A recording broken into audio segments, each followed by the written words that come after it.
Mark chapter 3.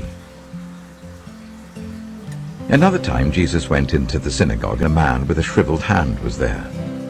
Some of them were looking for a reason to accuse Jesus, so they watched him closely to see if he would heal him on the Sabbath. Jesus said to the man with the shriveled hand, "Stand up in front of everyone." Then Jesus asked him, "Which is lawful on the Sabbath, to do good or to do evil, to save life or to kill?" But they remained silent.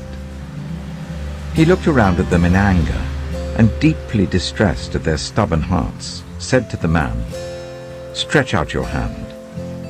He stretched it out, and his hand was completely restored.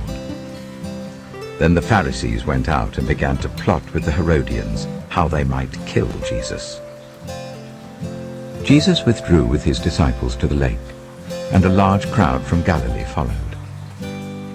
When they heard all he was doing, many people came to him from Judea, Jerusalem, Idumea, and the regions across the Jordan and around Tyre and Sidon.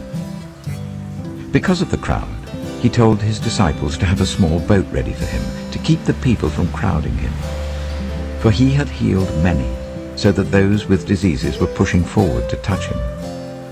Whenever the impure spirits saw him, they fell down before him and cried out, "You are the Son of God." But he gave them strict orders not to tell others about him.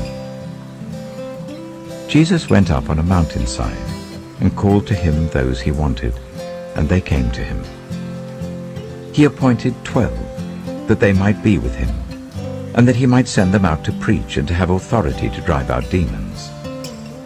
These are the 12 he appointed: Simon, to whom he gave the name Peter, James, son of Zebedee, and his brother John. To them he gave the name Boanerges, which means sons of thunder.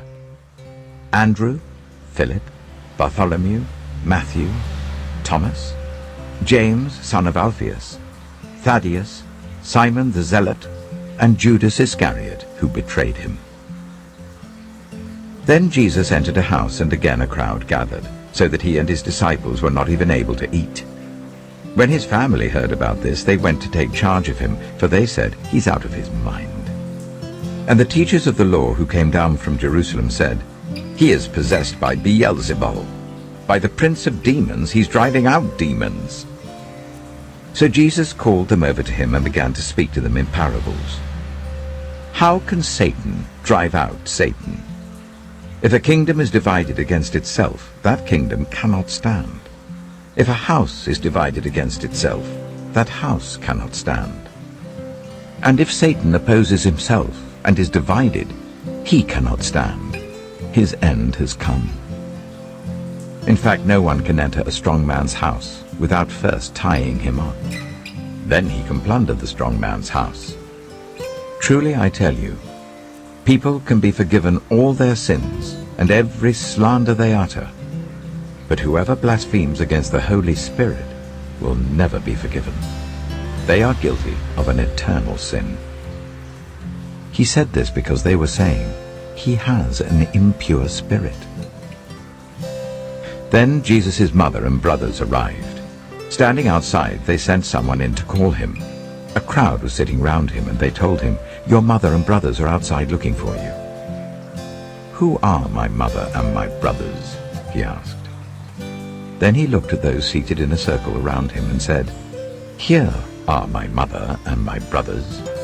Whoever does God's will is my brother and sister and mother."